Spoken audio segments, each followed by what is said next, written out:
Tu gères une pizzeria et objectivement, tu fais un bon boulot. Ta pâte est bonne, tes clients reviennent, ta salle se remplit, mais quelque part, au fond de toi, tu sens que tu plafonnes. Que tu seras toujours ce mec derrière son four, à faire tourner sa boutique sans jamais passer au niveau du dessus. Ce que tu voudrais, toi, en fait, c'est construire quelque chose de plus grand, une vraie marque, peut-être un deuxième établissement, un truc dont tu es vraiment fier et qui tourne même quand t'es pas collé au piano, au four 14 heures par jour. Alors tu te dis sûrement que pour y arriver, il faudrait faire une encore meilleure pizza, encore plus travaillée, plus authentique. Et dans cette vidéo, je vais te montrer en fait que ce n'est pas là qu'est le problème. Ce n'est pas là que ça se joue. Bien sûr, une bonne pizza, c'est excellent. C'est la base en réalité, on est d'accord. Mais ce qui fait passer d'une pizzeria à un empire, là, c'est autre chose. Et je vais te le prouver. Je vais pas te parler de ta pizzeria aujourd'hui. On va parler ensemble du groupe Big Mama. Big Mama, ça a été fondé par deux Français de 28 ans qui n'avaient encore jamais porté une serviette de leur vie. Aucune expérience en cuisine, aucune expérience en restauration. Et en une dizaine d'années pourtant, ils ont bâti un empire des restaurants italiens à Paris, à Londres, partout en Europe, avec des files d'attente qui font le tour des pâtés de maison. Le tout en vendant des pizzas et des pâtes. Alors la vraie question au final c'est celle-là. Qu'est-ce qu'ils vendent eux que toi aujourd'hui tu ne vends pas encore? Parce que je te le dis tout de suite, c'est pas la pizza. Ils en vendent des pizzas, ils en vendent des pelles des pizzas. Et le jour où tu comprends ce que c'est, en fait tu vas vraiment ne plus jamais regarder ta propre pizzeria de la même façon. On va décortiquer leur mécanique ensemble et surtout je vais te donner les 4 leviers que tu vas pouvoir copier dès demain sans lever 1 million d'euros et sans trahir ton propre produit. Avant d'aller plus loin, d'où viennent les infos que je vais te partager aujourd'hui? Tout ce que je vais te raconter, en fait, s'appuie sur une longue interview de Victor Luger, l'un des deux cofondateurs de Big Mama, et il raconte lui-même comment ils ont construit tout ça. Je te mets le lien en description si tu veux regarder cette interview. Moi, mon travail dans cette vidéo, c'est plutôt de prendre son histoire et de le traduire en leçons concrètes pour ta pizzeria. Donc, on va voir 4 choses. 1, qu'ils vendent vraiment. C'est pas forcément ce qu'on imagine. 2, machine à clients. 3e point, comment ils décident et pourquoi ça change leur stratégie. Et 4, comment ça tient à grande échelle et les leçons que tu dois retenir pour ta pizzeria. D'abord, on va poser ton problème. Parce que si tu regardes cette vidéo, il y a de fortes chances que tu te reconnaisses là-dedans en tant que pizzaiolo. Tu bosses dur, tu fais une bonne pizza, tu le sais, mais tu as l'impression de vendre ton temps, d'être sur un plateau. Chaque euro que tu rentres, tu es allé le chercher à la main, toi-même, une pizza après l'autre. Le jour où tu t'arrêtes, tout s'arrête. Ton business ne peut pas tourner sans toi. C'est pas une boîte que tu as, c'est un emploi que tu t'es créé dans ta propre boîte. Où tu es à la fois le patron, l'ouvrier et l'homme à tout faire. Et pour sortir de cette situation, aujourd'hui, en fait, tu vois qu'une solution, c'est bosser encore plus ou faire une pizza encore meilleure. Mais sauf qu'en fait, dans les deux cas, tu vas t'épuiser, tu vas jamais vraiment déconner. Alors écoute-moi bien. Je crois que pour passer au niveau du dessus, il te faut une meilleure pizza, c'est absolument faux. Big Mama, c'est vraiment l'exemple parfait pour ça. Parce que soyons honnêtes, Big Mama ne fait pas les meilleures pizzas d'Italie, hein, ni même d'Europe, loin de là. Ça veut pas dire qu'elles sont mauvaises, mais il y a 1000 pizzaiolo, même toi peut-être, qui font mieux qu'eux. Et pourtant, c'est eux qui ont construit un empire et pas toi. Si c'est pas la qualité de la pizza qui fait la différence, c'est forcément autre chose. Et cette autre chose, eh ben, c'est à ta portée. Donc j'imagine ce que tu peux penser. C'est facile pour deux mecs qui ont levé des millions d'euros. Moi, je suis tout seul dans ma boutique, c'est pas pareil. Garde bien cette objection dans un coin de ta tête. Je vais y répondre à la fin de la vidéo. Alors, qu'est-ce qui fait le succès de Big Mama? Eh ben, Victor Luger le dit avec une phrase qui devrait être accrochée, je pense, dans toutes les pizzerias de France. On ne nourrit pas les gens. On leur offre un moment de joie. Voilà ce qu'ils vendent. Une soirée, une émotion, un souvenir. Ça te paraît peut-être un peu abstrait, mais regarde. Pourquoi tout le monde pense à commander une pizza un soir de match de foot? Parce que le moment s'y prête. Ça fait partie de l'ambiance d'un soir de match, c'est normal. C'est pareil pour un déménagement. Bah voilà, en général, on invite des amis, des membres de la famille et on les paye avec une bonne pizza et une bonne bière bien tiède. La pizza, ça évoque aussi les soirées de détente en famille avec les enfants, un mercredi soir quand t'as la flemme de cuisiner. Ou ça évoque aussi un date tamisé dans un resto avec une belle décoration. En fait, Big Mama n'a jamais été géré comme un restaurant. Ça a été géré comme une entreprise dès le premier jour avec une idée simple. Le produit, ça n'est pas la nourriture, c'est l'expérience que les gens vivent. Et une expérience, ça se construit, ça se pilote et ça se duplique. C'est ça qui transforme une pizzeria en un empire en fait. C'est mécanique, ça tient en 4 leviers comme je te l'ai dit. Et on va les prendre un par un et je vais te montrer comment tu peux les appliquer un par un à ton échelle. Mais avant, je vais te prouver que ça marche avec un seul exemple. Alors, on est au tout premier jour de l'ouverture de l'un de leurs restaurants, c'est East Mama à Paris. Sur le papier, dans leur prévisionnel, ils avaient tablé sur 200 clients pour ce premier jour. Bon, le resto est grand. 200, c'était déjà ambitieux pour une ouverture. 10 minutes avant l'ouverture, il y avait déjà 200 personnes qui faisaient la queue dehors. Et à la fin de la journée, ils ont réussi à servir 600 clients. 3 fois plus que prévu le premier jour. Et à ce moment-là, il se passe un truc à l'intérieur, c'est que les associés, ils étaient comme ça. Ils étaient en panique totale, mais qui sont tous ces gens? Comment est-ce qu'on va faire? Ils n'avaient jamais prévu ça en réalité. Et c'est un de leurs collaborateurs, leur manager, qui ouvre la porte et qui, en toute spontanéité, dit bonjour, bienvenue à Big Mama. Le mec était hyper enthousiaste. Et en fait, ce geste hyper spontané, est devenu un rituel.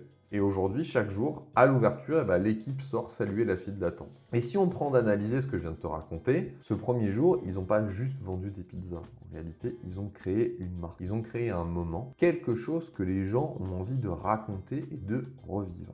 C'est ça la différence. Cette différence, elle n'est pas tombée du ciel. Elle se construit avec ces fameux 4 leviers. Le levier numéro 1, ils vendent une émotion, ils ne vendent pas un plat. Pourquoi les gens feraient la queue 1 heure pour manger italien? C'est ça la question qu'il faut se poser, alors qu'ils pourraient tout à fait aller au resto d'à côté, qui serait peut-être même meilleur que Big Mama. Mais Big Mama a compris une chose essentielle, ce que Victor Luguer explique très bien. Il dit « Les gens sont heureux de manger italien 4 fois par semaine, alors qu'ils vont manger gastronomique français peut-être 2 fois par an. » En fait, l'italien, c'est festif, c'est chaleureux, c'est le partage. Ils ont choisi ça exprès pour vendre de la joie à haute fréquence, comme ils disent. Cette joie, ils la mettent partout. Le décor, l'accueil, le rituel, la musique, l'énergie de la salle. T'as de l'énergie de partout chez eux. Ce qui fait que tu n'y vas pas juste pour manger. Tu y vas pour te sentir bien, pour passer un bon moment et pour le raconter après à tes amis. Et j'imagine que tu dois te dire quelque chose comme « Oui, non mais bon, moi je vends une pizza, je vends pas un spectacle, d'accord? Je suis un artisan. Mon resto, c'est pas un parc d'attractions. » Et on est tout à fait d'accord là-dessus. Mais une expérience, c'est pas forcément un show à 1 million d'euros. C'est le sourire quand le client rentre chez toi. C'est peut-être ton accent si t'en as un. On va pas t'inventer un accent non plus.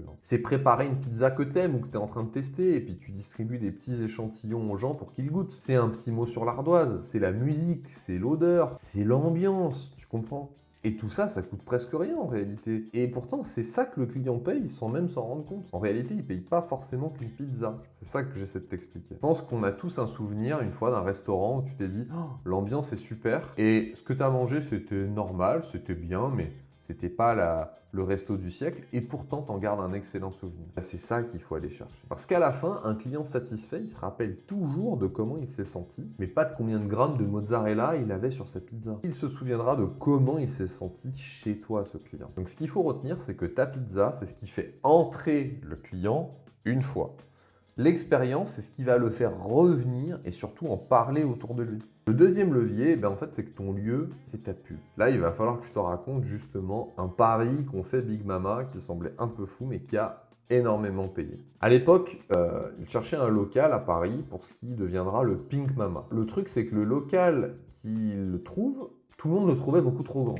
Trop grand, trop risqué, personne n'en voulait de ce truc. Et eux, ils le voulaient plus que tout. Non seulement ils le prennent, mais en plus ils demandent de rajouter un étage au truc. Incompréhensible. Mais en fait, leur logique, c'était, si c'est pas trop grand, c'est que c'est pas assez grand. Et alors, résultat, aujourd'hui, le Pink Mama est devenu, pendant des années, l'un des restaurants les plus photographiés du monde sur Instagram. Je le redis pour que tu intègres bien, le Pink Mama a été, pendant plusieurs années, l'un des restaurants les plus photographiés au monde. T'imagines, il y a des gens qui faisaient la queue juste pour prendre la photo.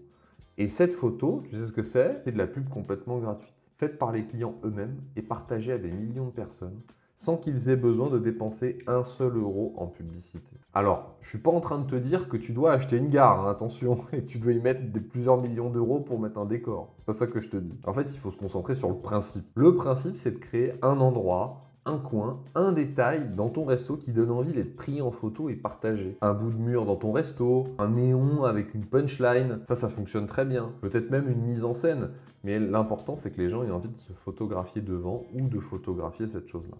Une seule chose assez belle et assez singulière pour que le client prenne la photo spontanément et fasse ta pub. Comme on dit, c'est fabriquer un coin instagrammable. Et ça, c'est à la portée de n'importe quelle pizzeria, y compris la tienne. Et pendant qu'on y est, si depuis tout à l'heure tu te dis « mais ça, personne ne me l'avait jamais expliqué comme ça avant », eh bien écoute, abonne-toi parce qu'ici on décortique les grandes boîtes de la pizza pour en tirer des leçons concrètes pour les indépendants à chaque vidéo.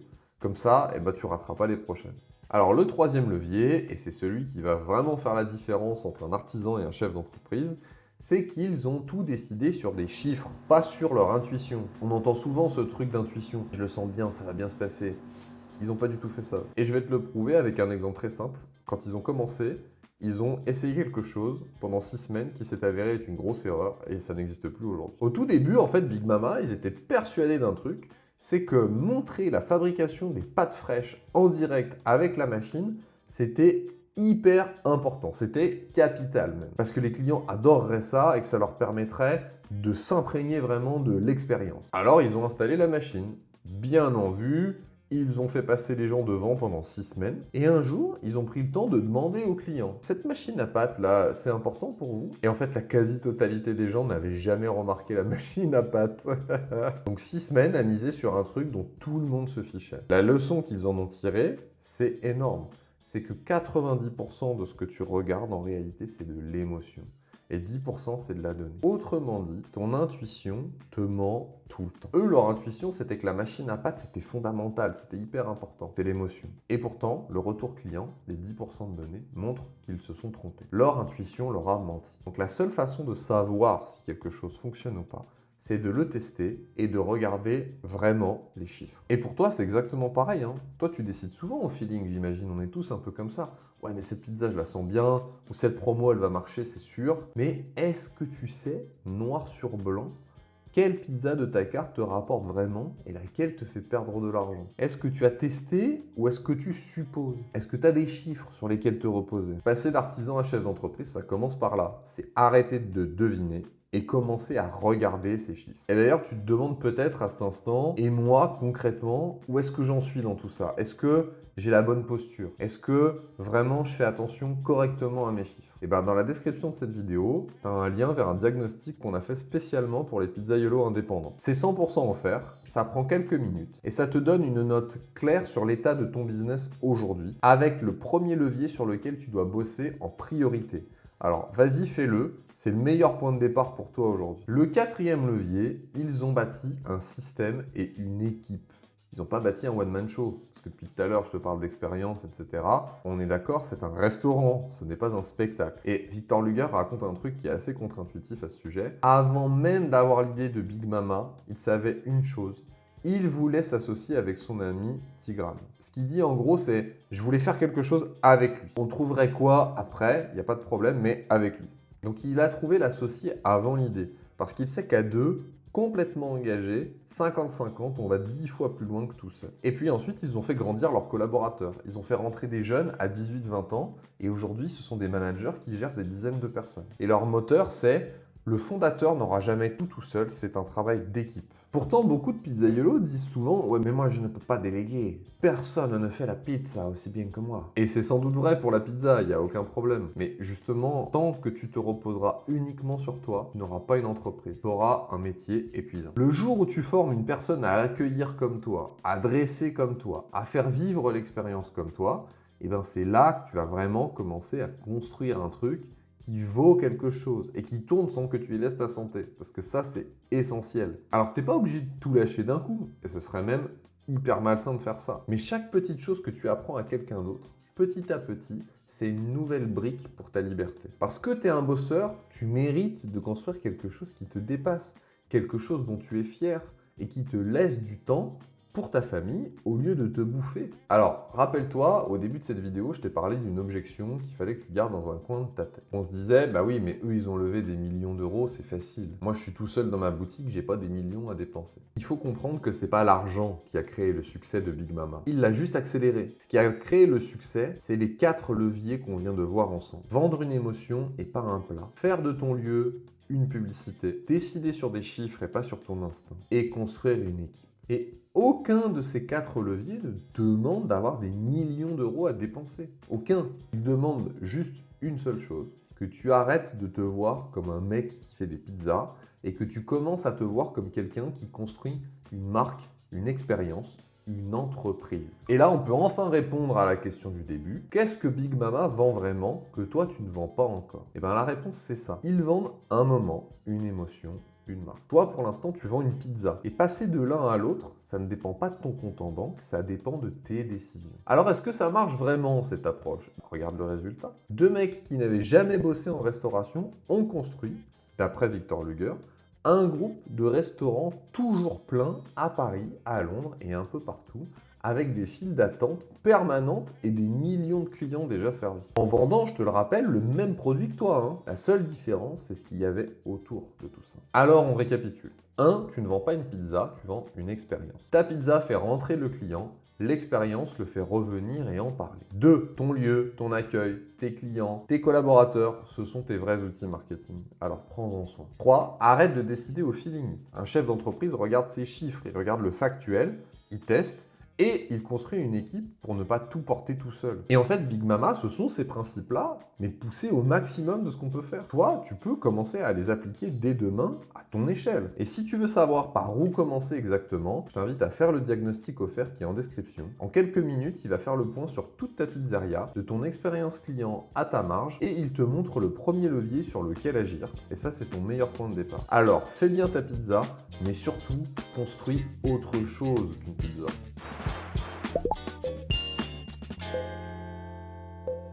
Bordel, mais j'ai tellement chaud. Putain, mais couper le four, là, faites quelque chose.